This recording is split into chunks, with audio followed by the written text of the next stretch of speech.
Friends बढ़िला कृषि विद्यानिधि योजनार आवेदन प्रक्रिया जोटा जो पिला माने स्कॉलरशिप अप्लाई करि पारि नाहंती ताको पई डेटटा घुंची दिया जाइछि एवं संपूर्ण तथ्य जानि नबा चैनल रे नवा करी विजिट करथिले चैनल को लाइक कर देबे एवं सब्सक्राइब कर देबे एभली भाबे सर्वप्रथम नोटिफिकेशन पाइबा पई तेबे चलंतु संपूर्ण तथ्य आज आमे जानि नबा।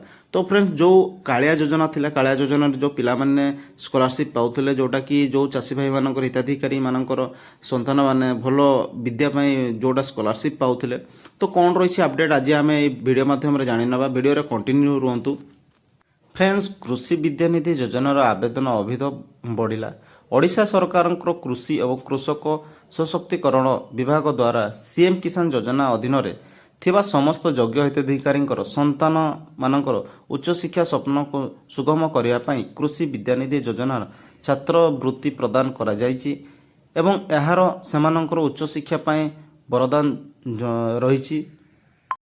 तेबे चलित शिक्षा वर्ष 25-26 रे कृषि विद्यानिधि योजना ऑनलाइन आवेदन समय सीमा जोटा कि अक्टोबर 15 ठारू नवेम्बर 30 पर्यंत रखा जाइतिला किंतु आवेदन समय सीमा अतिरिक्त परे मध्य बहु संख्यार छात्र छात्री अनुरोध क्रमे विभाग तरफ ऑनलाइन आवेदन एवं जांच प्रक्रिया अवधि वृद्धि करा जाइछि।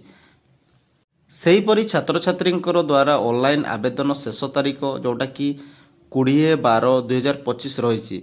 शिक्षानुष्ठान स्तर में आवेदन पत्र जांच शेष तारीख जोटा कि 25/12/2025 रही।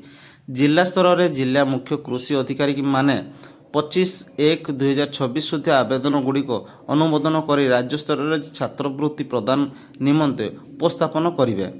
तेबे समस्त योग्य छात्र छात्री कृषि विद्यानिधि योजना सुजोग नेबापाई विभाग तरफ अनुरोध करा जाइछि। तो फ्रेंड जो चाषी भाई मानकर छात्र माने अछंती कि संतान माने अछंती छात्र छात्री माने अछंती से माने जो स्कॉलरशिप अप्लाई करि नांती से माने एबे स्कॉलरशिप अप्लाई करि परिबे जोटा कि डेट को पोस्टपोन कर दिया जाइछि जोटा आपण माने जानि पाले कि 25/12 जोटा कि 2025 रु आमर 25/1/2026 पर्यंत रखाई। तो फ्रेंड्स इनफॉरमेशन टी आपण मानकु केमिति लागिला कमेंट सेक्शन रे जणाई देबे एवं एभली भाबे सर्वप्रथम नोटिफिकेशन पाइबा पई चैनल को लाइक एवं सब्सक्राइब कर देइथिबे।